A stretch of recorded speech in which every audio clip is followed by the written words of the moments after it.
What's up, guys? Lance the Obscure Movie Guy coming to you once again with another fun-filled, fact-filled video that you probably won't care about, but we're going to do it anyways, trying to change the world one post at a time. And today's video is going to be done in partnership with Indie Horror Junkie, so be sure to go check out indiehorrorjunkie.com to check out all of their offerings. This month's magazine is still available. It is the 2-year anniversary of the Indie Horror Junkie brand, so get yourself one of the 2-year anniversary editions of the Indie Horror Junkie magazine and look at where they've been, where they are, and where they are going. You can also check out the Indie Horror Junkie groups on Facebook. You can also check out the Indie Horror Junkie YouTube channel. Like, subscribe, and comment to them. Check out their podcast every Wednesday at 8 o'clock Eastern Standard Time. And film submissions are still open for the Indie Horror Junkie Film Festival at MegaCon in Orlando, March of 2026, and for the Scarathon Film Festival in Syracuse, New York, September 5th through 7th of this year. So if you've got a horror short or a horror feature film that you would like to see if it can get screened at one of these film festivals, go to indiehorrorjunkie.com and go to indiehorrorjunkie@gmail.com for all of the details. Now, that all being said, let's dive into today's video and learn everything we can about the Arkansas Pigman Massacre.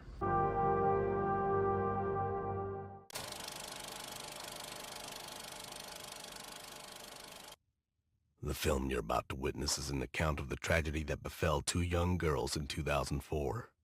Amid a series of unsolved murders in Arkansas, the young girls never imagined the horrors they would encounter that day. The chilling events of that day in 2004 were to lead to the discovery of one of the most brutal crimes: the Arkansas Pigman Massacre. Who is that? What is that? Dylan, go! Go, go, go, Dylan! Go, go!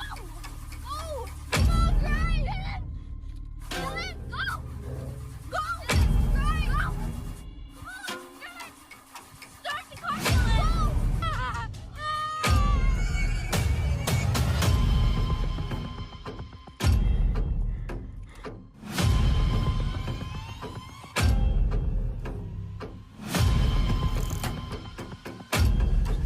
Chelsea!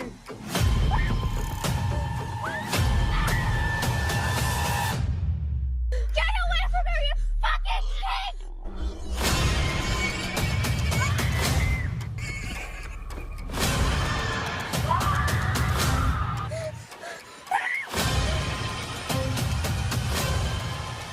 Charlie, get the gun! You better back up off of me. So to try and sum up the plot as best I can, it's pretty basic. There's a pig man in the woods of Arkansas that is slaughtering people who seem to be camping in the area, and a couple of young girls, preteens, go on a camping trip with one of the girls' older brother, and obviously get subjected to these attacks, and it becomes a very cat and mouse type game between the pig man and these 2 young girls.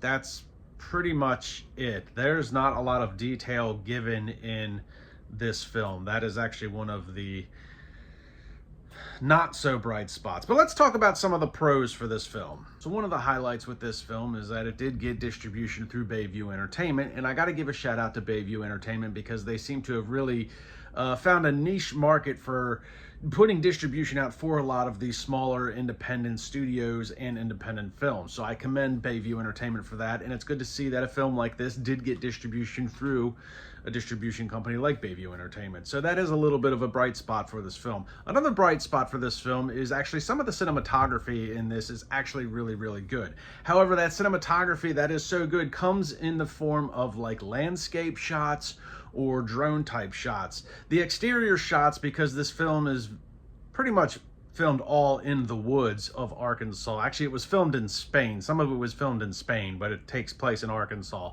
But the exterior and landscape shots are actually really, really good. And I don't know if they used stock footage or if they actually went and did their own shooting of the surrounding area. If it is stock footage, they spliced it into the movie and edited it into the movie very, very well, because it all looks and feels like it's all in the same area throughout the course of the film.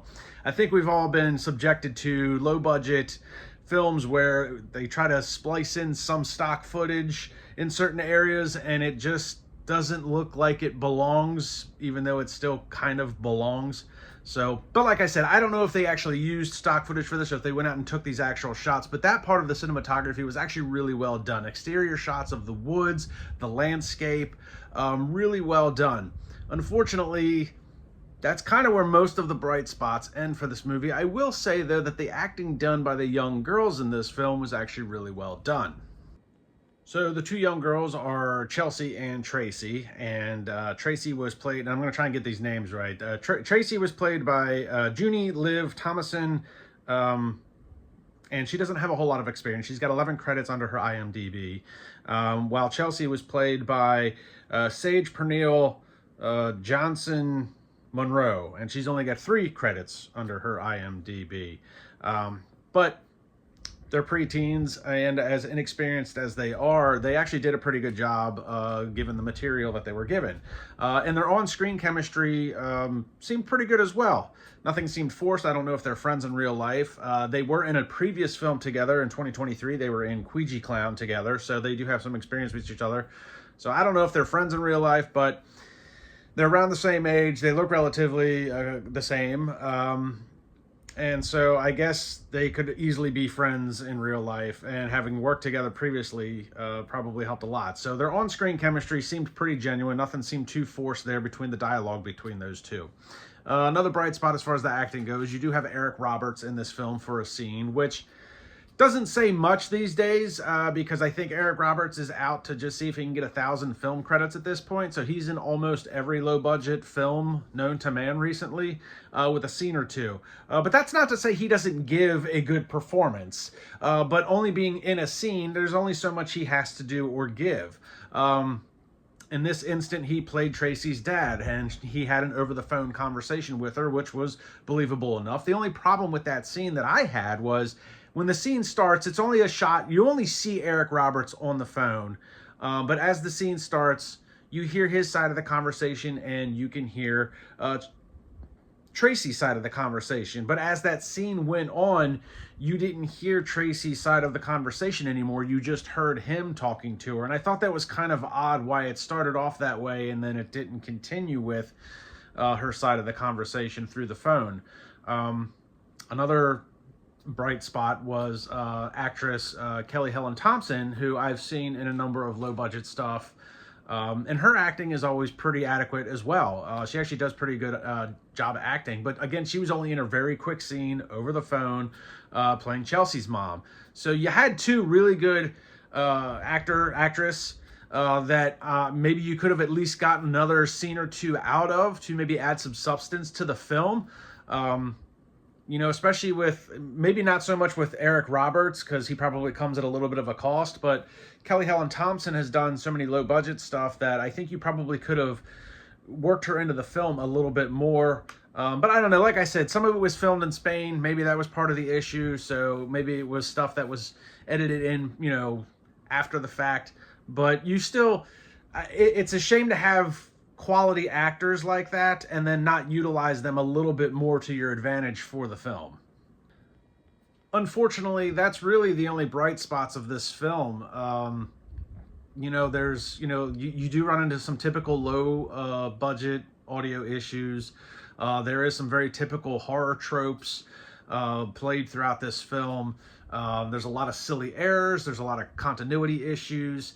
And unfortunately, the second act of this movie is just a huge lull, because it just becomes the two girls running through the woods trying to get away from this pigman to avoid being killed. I mean, realistically, if you took out the second act of this whole film and just left it with the first and the third, it would be a halfway decent short film. But the lull throughout the second act is pretty tough to get through, because it just becomes one long, overdrawn cat and mouse game with not a lot of action, not a lot of suspense, just not a lot of anything, unfortunately. There is one scene in the middle of the second act, or actually towards the end of the second act, between the pigman and a hunter trying to save the girls, which didn't last very long. It wasn't very climactic, unfortunately, and again, just laden with silly errors that it could have gone in a better direction. So unfortunately, that's about the gist of the Arkansas Pigman Massacre. If they'd have taken that second act out of the movie, it probably would have made for a decent short. But if you're going to make a full-length feature, to have such a lull in the second act without adding any substance to the plot or storyline leaves it really lacking in that department. You could have taken some of that time to explain some of the lore behind this Pigman. When the movie first opens, you get a little bit of a background as to the killings of the Pigman in Arkansas, but not necessarily anything about the Pigman himself. We don't know if it's a guy in a mask. We don't know if it's a demon, if it's a creature.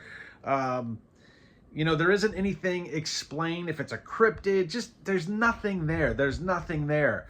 The only thing you get is at the very end of the movie, when the girls get away, and it's whatever. It's spoil it for you. The girls get away.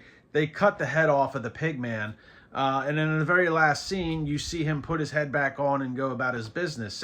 But that doesn't really explain anything, Is it a demon? Is it a spirit? Is it a ghost? Is it a creature? Is it a monster? There's no lore explored throughout the course of this movie as to what the Pigman is and why he does what he does. It was just him walking through the woods, killing people aimlessly for no reason. So despite some pretty solid acting and some really cool cinematography and exterior shots, this movie doesn't offer a whole lot as far as entertainment value goes.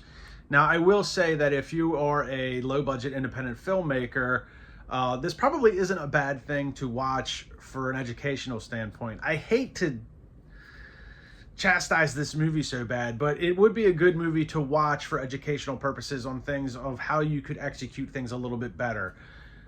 Analyze the errors of this movie so that you don't make the same mistakes moving forward. And it's the same thing that can be said for the people that actually made the movie, the writers, the directors that made this film. Go back, watch it, and try to learn from your errors, because you do have a good foundation of something that could be. This movie would have been really cool if they did explore the lore of the Pigman. What is he? Why is he this way? What is the purpose of all this?